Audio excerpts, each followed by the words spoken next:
안녕하세요. 디어마이북스입니다. 오늘은 제가 야외로 나왔어요. 지금 걷고 있는 길은 제가 종종 나오는 산책길입니다. 오늘은 산티아고 순례길에 대해 얘기해 보려고 합니다. 저는 산티아고 순례길엔 다녀오지 않았어요. 산티아고에 가보지 않은 사람이 하는 산티아고 순례길 이야기입니다. 여기가 저의 산티아고 순례길인 셈인데요. 순례길이 별건가요? 그냥 내가 걷고 있는 이 길 위에서 온갖 상념을 털어내고 새로운 생각들로 채우게 된다면 그게 자신만의 순례길이겠죠. 저는 걷는 걸 좋아해요. 하지만 제 몸이 따라주지 못하는 편이에요. 관절이 별로 좋은 편이 아니라 많이 걸으면 무릎, 발바닥, 허리가 좋지 않아요. 지금도 사실 오랜만에 나와서 숨이 차네요. 저는 예전부터 길이 주는 느낌을 좋아했어요. 막막함과 설레임, 두려움과 기대감 모두 있는 곳이 길이라고 생각해요. 암튼 오늘 제가 준비한 책은 두 권입니다. 산티아고 가는 길과 산티아고 푸드러버의 순례길입니다. 이 두 권 말고도 제 첫 영상에서 소개한 엄마는 없었다도 있었죠. 산티아고는 막연하게 동경만 하다가 결국 가보지 못한 길인데요. 대신 책 속에서 만났습니다. 산티아고 가는 길은 한 가지 길은 아니고 처음과 끝이 정해져 있는 것도 아닙니다. 또 오로지 걷기만 해서 가는 길도 아니죠. 원하는 곳에서 시작해서 원하는 곳에서 끝내도 되고 차를 타고 이동하거나 자전거, 말 등등 원하는 이동 수단으로 해도 됩니다. 다만 대부분 순례자들은 배낭에 가리비 껍데기를 매단 채 걸어가죠. 가리비는 순교자 야고보에 관한 이야기의 상징적인 의미입니다.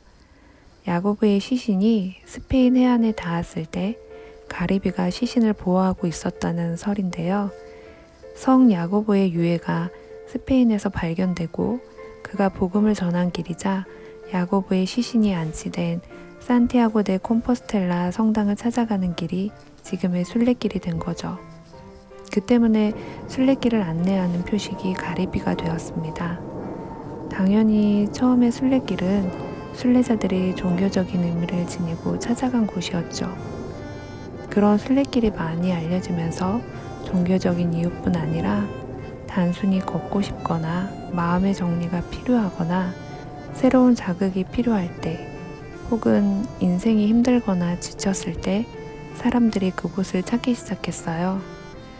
저 역시 처음 순례길을 가고 싶었던 건 믿음보다는 복잡한 마음의 정리가 필요할 때였거든요. 순례길을 시작하면 순례자 여권을 따로 만들어 도장을 찍어야 하고 길 위에 있는 알베르게라고 하는 순례자들을 위한 저렴한 숙소에서 묵을 수 있어요. 이 알베르게를 전에 유해진 차승원이 스페인 하숙이라는 프로그램을 통해서 운영했었죠. 저도 참 재미있게 봤거든요. 알베르게 치곤 너무 좋더라고요. 알베르게 중엔 저렴한 대신 베드버그가 있거나 열악한 곳들도 많다고 읽었어요. 이곳 순례길은 프랑스에서 시작하거나 스페인 혹은 포르투갈에서 시작하는 길로 나뉘어져 있습니다. 대부분은 프랑스 길에서 시작해서 거의 800km를 한 달가량을 걷는다고 해요. 어느 길에서 시작해도 끝은 산티아고 데 콤포스텔라 성당입니다. 모두 마지막은 그곳에서 미사를 드립니다. 미사를 드리면서 많은 사람들이 울기도 하는데 가보진 않았지만 그 감정이 어떤 것일진 어렴풋하게 알 것 같아요. 첫 번째 책 산티아고 가는 길 까미노 데 산티아고는 최미선이 글을 쓰고 신석교가 사진을 찍었습니다. 두 사람은 부부로 모두 직장에 사직서를 내고 순례길을 떠납니다. 산티아고 순례길을 떠나는 이유는 여러 가지가 있겠지만 결국 가장 기억에 남는 건 그 길 위에서 만나는 사람들이지 않을까 싶어요.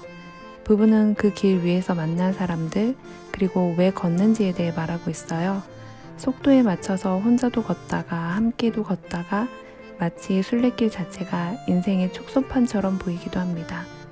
각 챕터별로 그날의 여행 정보가 실려 있고 남편이 찍은 사진이 가득 담겨 있습니다. 마지막에는 순례길의 이모저모에 대한 짤막한 정보들과 맨 마지막 장에는 알베르게 숙소 정보가 빼곡하게 적혀 있어요. 이것만 잘라가지고 가도 될 것 같은데 다만 이 책이 나온 게 2015년이니 업데이트는 되어야 할 것 같아요. 저는 에세이 읽듯이 후루룩 재밌게 읽었습니다.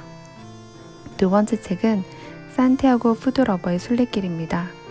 보통의 순례길과는 달리 순례길 위에서 만나는 음식과 사람들에 대한 얘기예요. 걷는 것에 집중하기보다는 원하는 장소에 찾아가서 음식을 소개하고 게스트하우스나 인맥을 소개하는 이야기라 솔직히 저는 읽다가 말았습니다. 제가 원하는 산티아고 이야기는 아니었어요.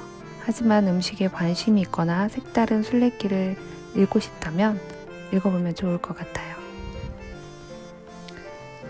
오랜만에 나온 터라 저는 좀 더 가보기로 합니다.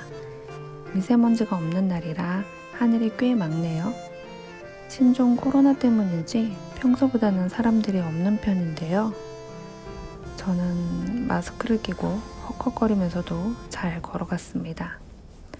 한참 산티아고에 가고 싶었을 때가 있었는데 사실 지금은 제가 거길 가서 끝까지 걸을지 걱정이 됩니다.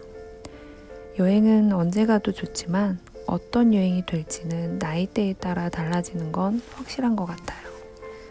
그런 의미에서 저는 나름 젊었을 때 했던 배낭여행이 가장 잘한 선택 중 하나였다고 생각해요. 지금은 절대 할 수 없는 여행이거든요. 산티아고병은 사라졌지만 그래도 제가 걷는 길이 순례길 못지않다고 생각합니다. 결국 태도의 문제니까 어떤 길을 걷는지가 아니라 어떤 마음으로 걷는지가 중요하겠죠.